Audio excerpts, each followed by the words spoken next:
Good morning, Shri Swami Samarth. मी शीतल तुम्हा सगळ्यांचं स्वागत करते माझ्या यूट्यूब चॅनल शीतल्स कॉर्नरमध्ये.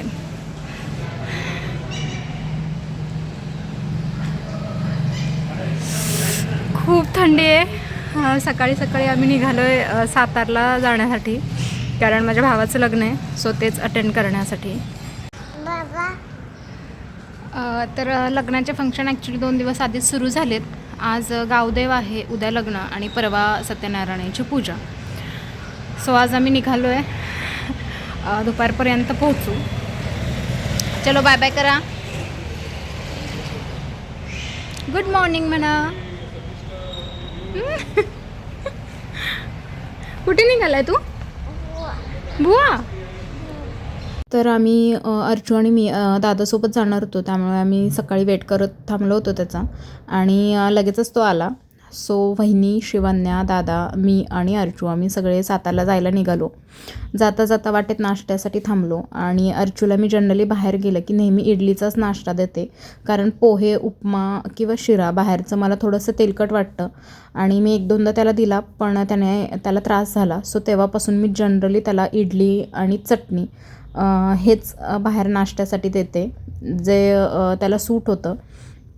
आणि अर्चूला एक बेनिफिट मिळतो की जेव्हा जेव्हा आम्ही ऑर्डर देतो आणि इडली ही बाळासाठी आहे, सो ती सांबारमध्ये डिप करू नका असं सांगतो, तर सगळ्यात पहिली ऑर्डर अर्चूची येते आणि आम्हाला मात्र वेटिंग करावं लागतं.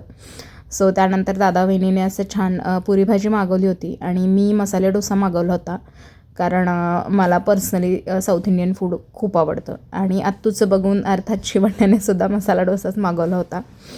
त्यानंतर आम्ही घरी आलो. आदल्या दिवशी घाण्याचा म्हणजेच बांगड्या भरण्याचा आणि हळद कुटण्याचा कार्यक्रम झाला होता, त्यामुळे काकूने आमच्यासाठी बांगड्या पाठवून दिल्या होत्या. सो मग घरी आल्यावर छान बांगड्या भरल्या, नेलपेंट लावलं. तेव्हा कुठे थोडं असं वाटलं की चला आपण लग्नासाठी जातो आहे. आणि संध्याकाळी मग गावी गेलो, जिथे लग्न सोहळा पार पडणार होता, आणि गेल्या गेल्याच अशी सुंदरशी रांगोळी छान आमचं स्वागत करत होती. खूप सुंदर रांगोळी काढली होती. आणि असा काहीसा होता माझा लूक. ही आहे माझी लग्नातली फेऱ्यांची नऊवारी साडी. आणि खरं तर सगळ्यांनी नऊवारी साडी नेसायचं असं ठरवलं होतं. नऊवारीची थीम ठरवली होती, त्यामुळे सगळ्याजणी अशा छान नऊवारी साडी नेसून रेडी होत्या. त्यानंतर जसं मी कालच्या व्हिडिओमध्ये सांगितलं की मी गडंगण बनवलं होतं, अर्थात एक गोड पदार्थ. सो मी चिरोटे आणि चंपाकळी नेली होती. सो आहेर प्लस गडंगण असं देण्याची पद्धत आहे. सो सगळ्यात अगोदर गेल्या गेल्या काकूची ओटी भरली, आणि माझ्या आईने गडंगणमध्ये गुलाबजाम आणले होते. सो मग मी ओटी भरून घेतली, आणि लगेचच तोपर्यंत फोटोग्राफर वगैरे आले होते. सो काकूने मयूरचं औक्षण करून घेतलं. आम्ही छान छान फोटोज काढले, आणि लगेचच गावदेवला सुरुवात झाली होती. सो जसं मगाशी म्हटलं की सगळ्यात अगोदर काकूने आमच्या नवरदेवाचं अर्थात मयूरचं औक्षण केलं. हा आहे आमचा नवरदेव. सो त्याचं औक्षण केलं. त्यानंतर आम्ही सगळ्या बहिणींनी मिळूनही त्याचं औक्षण केलं. खरं तर आमची मोठी बहीण म्हणजे आमची अक्का, अर्थात आमची मनीषाताई, तिला खरं तर यायला उशीर झाला होता, कारण ती सकाळीही बराच वेळ इथं होती. सो ती आवरायला घरी गेली, पण यायला लेट झाला होता, आणि फोटोग्राफरची गडबड सुरू होती की आवरा. त्यामुळे मग आम्ही 4 जणांनी त्याचं औक्षण केलं. सो आम्ही 4 बहिणी, आणि ही आमची छोटीशी गोडुली, आमच्या शिल्पाताईची मुलगी सानवी. त्यानंतर आम्ही नवरदेवासोबत छान फोटोज क्लिक केले, काही व्हिडिओज बनवले, आणि अर्थात लग्नात फोटोज क्लिक करायचं म्हटलं की फोटोग्राफर्सच्या खूप इन्स्ट्रक्शन ऐकावे लागतात, असं उभं राहा, तसं उभं राहा. सो त्या सगळ्या इन्स्ट्रक्शन ऐकून फायनली आम्ही एक छानसा फोटो क्लिक केला.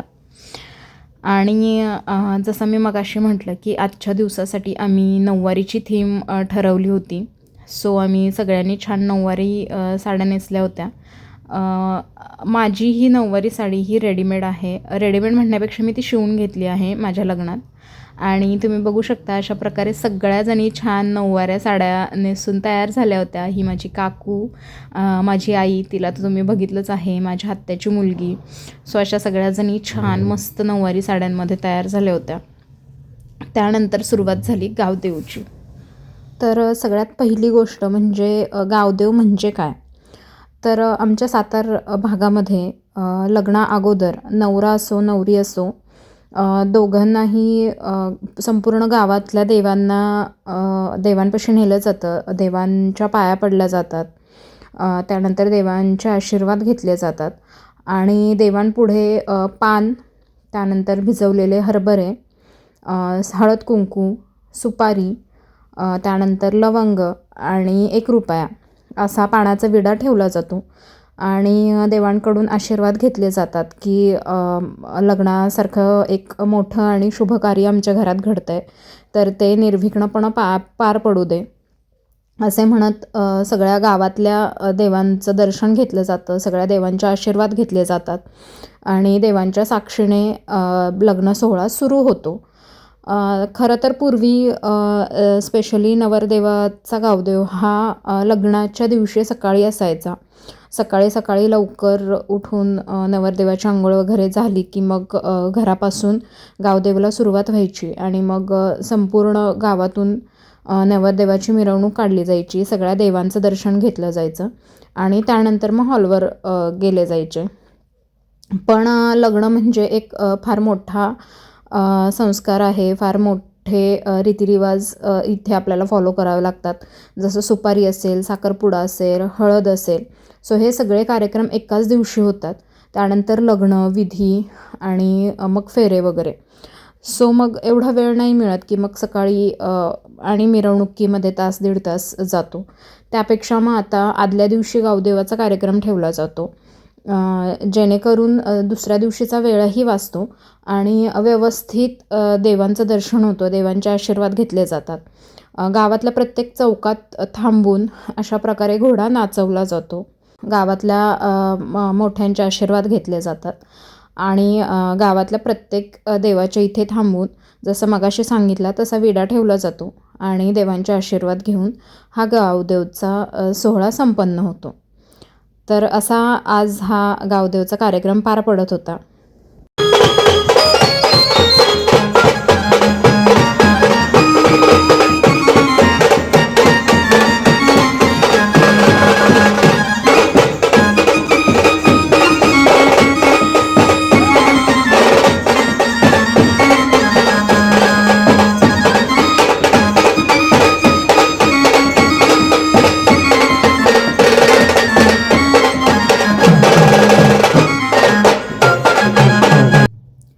असा काहीसा होता आमच्या अर्चित रावांचा लुक आणि योगायोगाने अर्चित आणि त्याच्या मामाचं म्हणजे दादाचं सुद्धा सेम मॅचिंग झालं होतं दोघांचं. सो दोघं क्यूट दिसत होते सोबत आणि मोस्टली अर्चित म्हणजे मला सोडून दादासोबत व्यवस्थित राहतो, अदरवाईज तो बाकी फारसा कोणाकडे राहत नाही. त्यानंतर अशा पद्धतीने घोडा नाचवला जात होता. खरं तर मला थोडीशी भीती वाटते ज्यावेळी असा घोडा खूप जास्त उड्या मारतो किंवा असा जोरजोरात नाचवला जातो, कारण आपल्या मुलांना फारशी सवय नसते असं घोड्यावर वगैरे बसायची आणि भीती वाटते की कसं काय हे होत असेल. आय गेस पोटातलं सगळं पाणी ढवळून निघत असेल एवढं मात्र नक्की. सो जिथे जिथे घोडा नाचवला जातो तिथे तिथे अशा पद्धतीने वाजंत्री वाजवत असतात. जनरली तिथे DJ लावला जात नाही, तिथे वाजंत्री स्वतः वाजवतात आणि त्याच्या तालावर घोडा नाचत असतो, कारण घोड्याला त्याची सवय असते. सो त्या तालावर घोडा नाचवला जातो.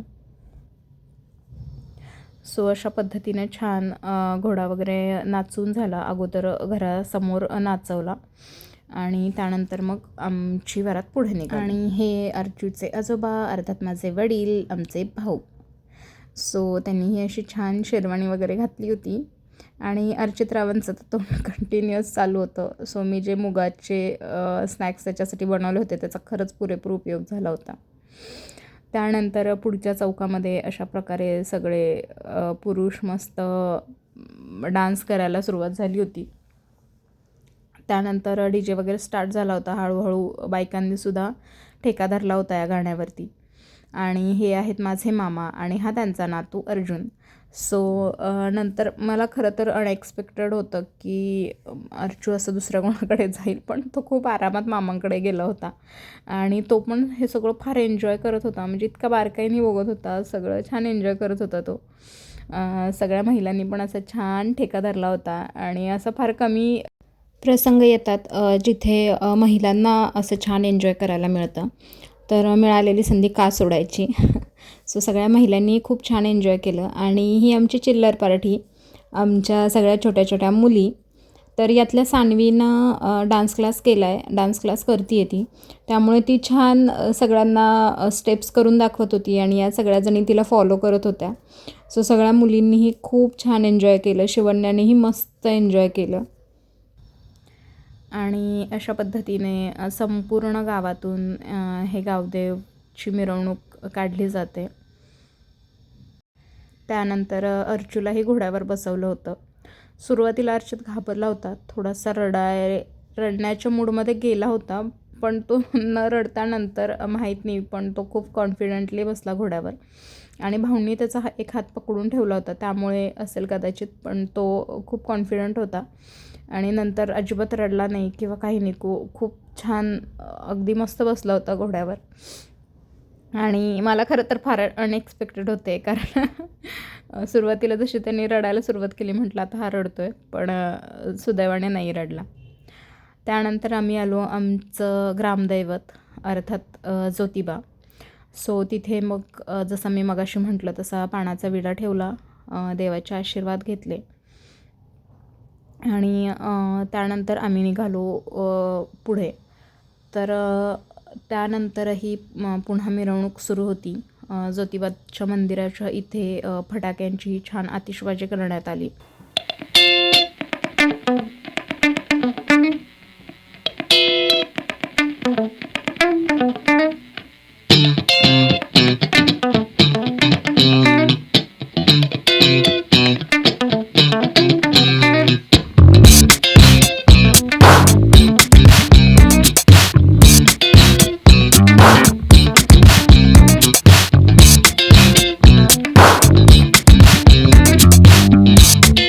त्यानंतर आम्ही आलो आमच्या गावच्या मारुतीच्या मंदिराच्या इथे. तिथेही पाया पडून आशीर्वाद घेतले.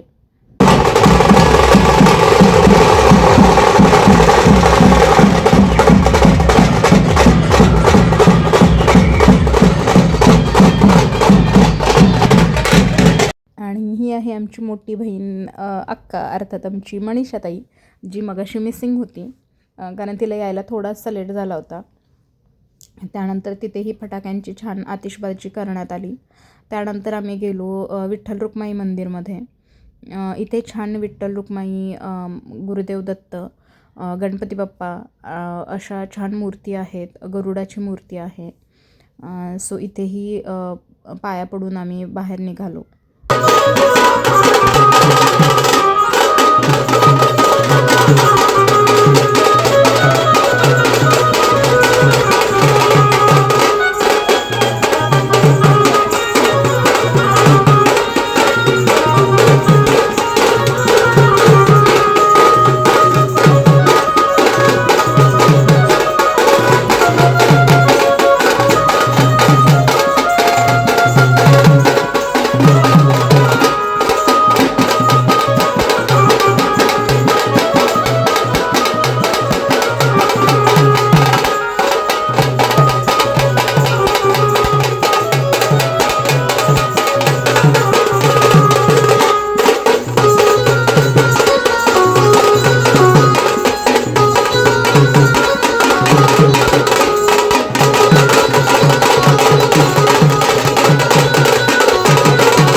सो असा मस्त एन्जॉय केला आज आम्ही आमचा आजचा दिवस. तुम्हाला जर माझे व्हिडिओज आवडत असतील तर माझ्या चॅनलला लाईक, शेअर आणि सबस्क्राईब करायला अजिबात विसरू नका.